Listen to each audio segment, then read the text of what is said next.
Hello everyone! Recently we have been talking about limits, so today we're going to solve this trig limit problem, the limit as x approaches 0 of sine x over x.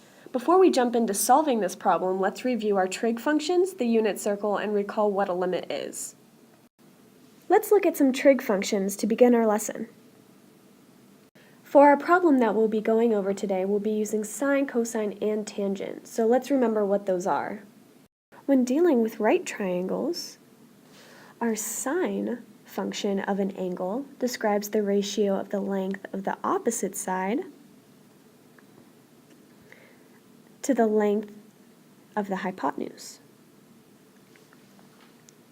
while cosine describes the length of the adjacent side to the hypotenuse, the length of the hypotenuse. And lastly, tangent describes the length of the opposite side to the adjacent side. This is where SOHCAHTOA comes from. Let's move on to the unit circle and see where sine, cosine, and tangent come into play. Recall that cosine represents the x-coordinates and sine represents the y-coordinates. Tangent is simply the line tangent to the circle. We're going to need to know this for our upcoming problem. Let's move on to a review of limits. What exactly is a limit? What's its definition? We say the limit of f of x is L as x approaches a. We denote this as presented in the definition. We're trying to make f of x as close to L for all x sufficiently close to a from both sides, i.e. the left-hand side and the right-hand side, without actually letting x be a. This is how a limit is defined. Let's look at an example of how we would solve a limit. Here's our example. The limit as x approaches 1 of x squared plus x plus 3 all over 5. So how do we begin solving this? We have to let x approach 1 as close as possible. So what do we get? If we plug in 1 to our x's, we'll see that after simplifying, we'll get 1. So we see as x approaches 1, the limit of this function will be 1. Let's look at an example of the natural log. What if we are given this limit, the limit as x approaches 0 of ln of x? If we plug 0 into x, we would get ln of 0. But we might not necessarily know what that means or looks like, so let's look at the graph of ln of x. We see, as we approach 0, ln of x is going down to negative infinity. Although it looks like ln of x touches 0, it in fact does not, nor will ever touch 0. But we know that the domain of ln of x is 0 to positive infinity. And recall that the limit is defined when the left-hand limit and the right-hand limit are equal.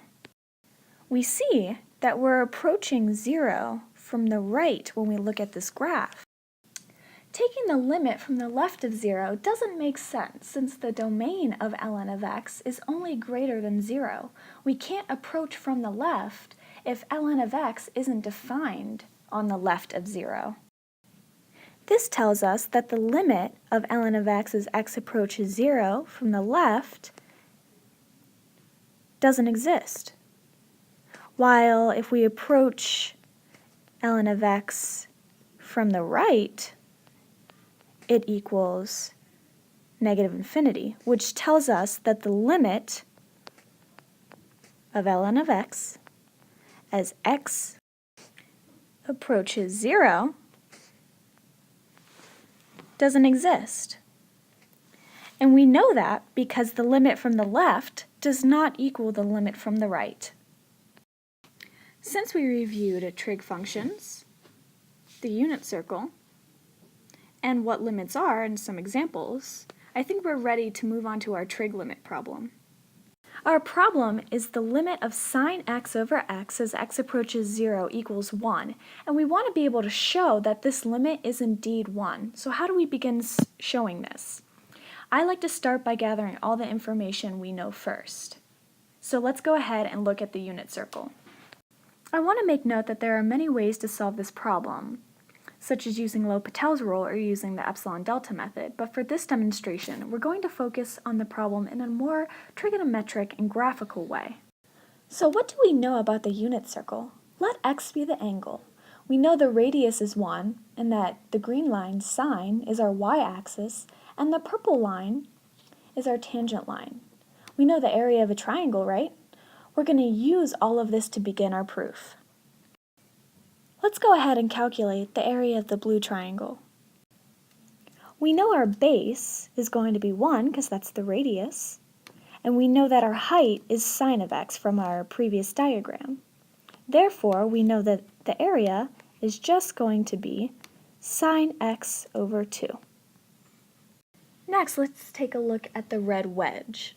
We know the angle is x, and the fraction of this angle out of the entire circle, which is 2 pi, is going to be x over 2 pi. If we go ahead and multiply this by the area of a circle, which we know is pi r squared, we're going to get the area of the red wedge. We know the radius of the circle is 1, and we see that the pi's cross out. So, after simplifying, we are left with the area of the red wedge being x over 2. Now let's take a look at this purple triangle. We know the area is going to be tan x over 2 because the area of this triangle is equal to 1/2 base, which is 1, times the height, which we saw previously is tan of x. So we're left with tangent of x over 2 as the area of the purple triangle. So we see that we're left with these three areas. We see that sine of x over 2 is smaller than x over 2, and x over 2 is smaller than tangent over 2. So we're left with this inequality. Before translating this into a limit problem, let's try to simplify as much as we can first. If we multiply all of the terms by 2, we're left with sine x is less than the x, which is less than tangent of x. If we take it a step further and divide each term by sine of x, we're left with 1 is less than x over sine of x, which is less than 1 over cosine of x. And we know this because tangent of x over sine of x is equal to 1 over cosine of x. Next, let's take the reciprocal. So we see we're left with 1 is greater than sine of x over x, which is greater than cosine of x. And recall that when we take the reciprocal, the inequality sign changes. If you can't remember why that happens, I provided a little example to the right. At this point, we're going to introduce squeeze theorem and use squeeze theorem to finish this proof. The squeeze theorem is defined as the following. Allow there to be three functions, namely f of x, g of x, and h of x. Say g of x is squeezed in between f of x and h of x. Then as the limit, as x approaches a of f of x and h of x equals L, g of x must also equal L because of it being squeezed in between the two functions. Here, I provided a graphical example of the theorem. This is where we begin taking our limits. Our first step is figuring out the limit as x approaches 0 of 1. Well, we know from basic limit rules of constants that the limit is just going to be 1. And just keep in mind that the left-hand limit and the right-hand limit are equal. Therefore, the limit does exist. Remember from the squeeze theorem, we want to show that sine of x over x is squeezed in between 1 and cosine of x. So let's focus on the limit of cosine of x as x approaches 0. Recall that cosine is an even function, so if we look at the limit as x approaches 0 from the right of cosine of x, we're just going to get 1. Anything approaching from the right of 0 will always be positive numbers. So if we're plugging only positive numbers into cosine, we know we'll get positive numbers back. So this limit makes sense.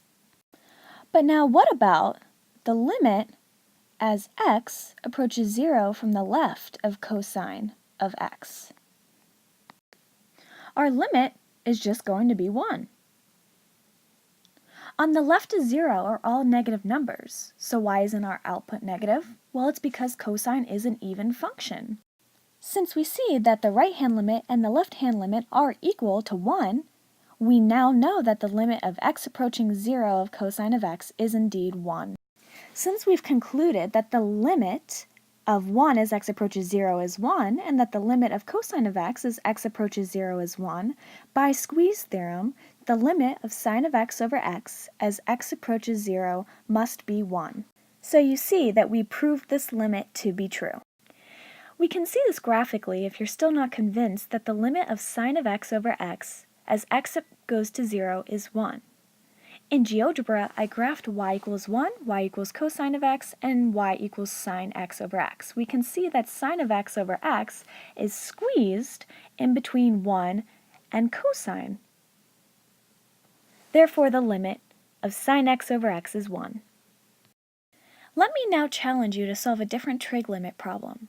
Try solving the limit of 1 minus cosine of x over x as x approaches 0.